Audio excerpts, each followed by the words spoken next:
Afternoon, Vil. Well, if we played like we did in the last 10-15 minutes, the scoreline might be different, but it's not. Cleethorpes 3, Brighouse 2. Give us your thoughts.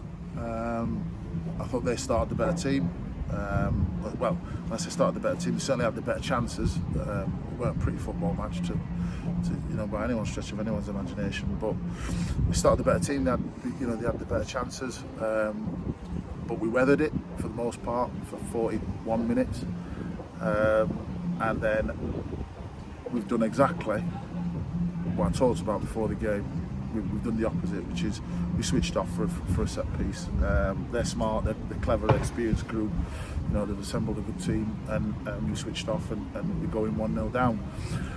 And then after that, it's just about decision making of my defence.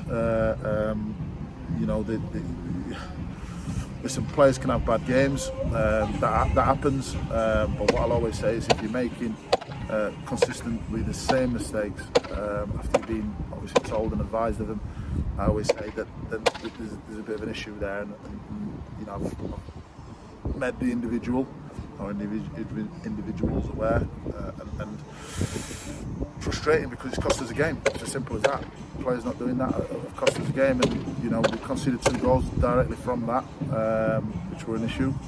We go 3-0 down, and you go 3-0 down, and at the end of the day, you're 3-0 down against a good side. You're giving yourself an uphill task, and that's what we've done. Despite the fact that TJ's dragged us kicking and screaming back into the game. He was brilliant for 97 minutes. Well, 90 minutes really. I say 7 minutes. The referee took the nick with the timings. But anyway, it's another argument. Disappointed with the result. I mean, we didn't do ourselves justice overall in the performance. We could have nicked something out of the game. We didn't. But they probably deserved 3 points, if I'm honest. Yep. All 3 subs came on. Mikey, Elliot and Shiraz came on, and they definitely made an impact. How pleased you with them? I thought Elliot was brilliant up there. We had no Lawrence today, which is a big miss. I thought Elliot was absolutely top draw. Listen, we've gone into the game with a couple of missing, but no excuse. It's a big blow to have your top scorer not playing. I thought he would have made a big difference, but Elliot's come on and he's, again, him and TJ up top have caused a real threat, more so than we did first half, certainly. So, it gives me food for thought with that one. We had it up there, so that's good. It's good to be aware of. Like I said, TJ was different class, and obviously Shiraz played his part as well in bits and pieces. But ultimately we lost the game. So as good as they've done, we haven't got anything. Yep. Speaking of Lawrence, obviously he was due to be part of the squad, and do you know how he's looking so far?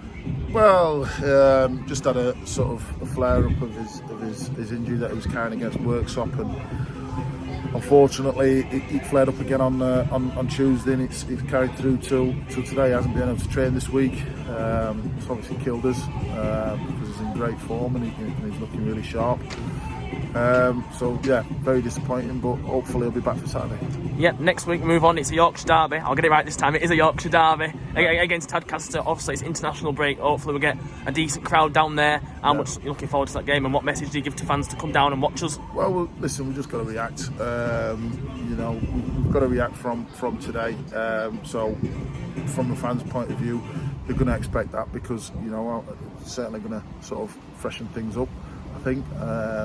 We've got players coming in, we've got bodies coming in tomorrow as well, we've got players back. So, from a fan point of view, there'll be a reaction from the players as a minimum, and hopefully we'll get 3 points. Yep, Phil, safe journey home. See you next Saturday.